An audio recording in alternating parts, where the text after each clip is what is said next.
इस वक्त में ज्वाइन कर रहे हैं मुजम्मिल असलम साहब, जो कि इस वक्त पीटीआई के इकोनॉमिक स्पोक्स पर्सन भी और मईशत बड़ी गहरी नजर भी रखते हैं। मुजम्मिल साहब, थैंक यू और बहुत शुक्रिया, आपने अपना कीमती वक्त सबसे सवेरे दिया।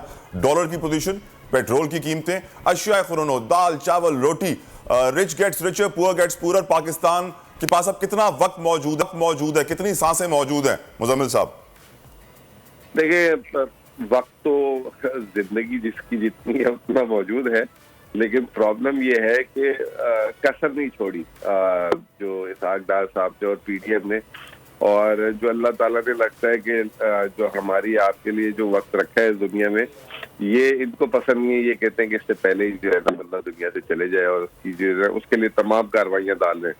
अब देखिए, ये रुपए की कदर जो है यही बड़ी परेशान कुन है। 15% के करीब जो है रुपए की कदर गिरी है सर। 3.5 रुपए का टका हो गया। बांग्लादेश में लोग कह रहे हैं कि तुम 2 रुपए के लोग हो।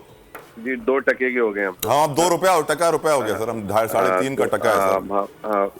तो वो जो है, अब आप 15% से जो है तमाम चीजें, तमाम कंपनियां अपनी जो है ना कीमतों को रिवाइज कर रही हैं। अभी आप देखें, जब फ्राइडे को बहुत सारी कंपनियों ने नोटिस निकाले कि हमारी पुरानी कीमतें अब खत्म, अब हम नई कीमतों का ऐलान करेंगे। मार्केट में जो दुकानदारों ने अभी से ही जो है नई कीमतें कर दी हैं। इसके अलावा आप देखें, वो इंडस मोटर गाड़ी वाले हैं, उन्होंने 17% पिछले 1 हफ्ते में कीमत बढ़ा दी। प्लांट बंद है।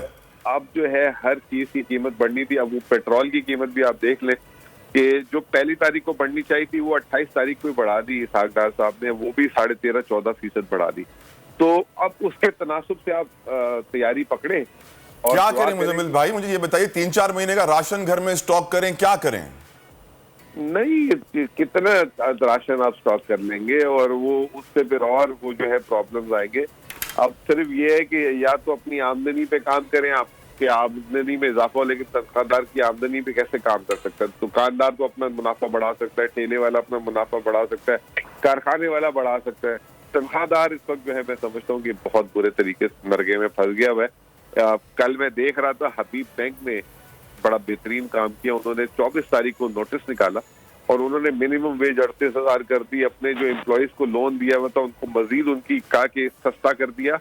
बाजों को जो ट्रांसपोर्ट अलाउंस दे दिया, सवारी अलाउंस दे दिया, और उन्होंने ऐलानात किए कि ये महंगाई से बचने के लिए क्या क्या तदाबीर वो कर रहे हैं। अल्लाह ताला सबको तौफीक अता फरमाए कि सब अपने मुलाजिमीन के लिए करें मुजम्मिल साहब। लेकिन आप जानते हैं कोई भी नहीं करेगा। ये एक वाहिद हबीब बैंक है, शायद 1-2 बैंक और लाइन में आ जाए, बाकी तो सारे इदारे जो है वो मुंह देख रहे होंगे मुलाजिमीन का कि भाई कहीं और काम करना है तो कर लो। ये तनख्वाहदार तबका क्या करे? मुजम्मिल साहब, एक और चीज आपसे पूछनी है, इस तनख्वाहदार तबके को ट्रैप करने के लिए आजकल ऑनलाइन जो है ना वो लोन सिस्टम आ गया है कि शनाख्ती कार्ड की तस्वीर दो, फौरन 3। ये जो हमारे ये जो आप छोटे इलाकों में आपने देखा होगा ना, किस्तों पे चीजें टीवी दुकानें होती हैं, वो 100% इसी तरह जो है। अगर आप देखें, ये जो मुल्क में ट्रांसपोर्ट, ये ट्रक, बसें वगैरह, ये भी इसी तरीके से किस्तों पे मिलती हैं। 100% एक साल में जो है सूद लेते हैं ये लोग।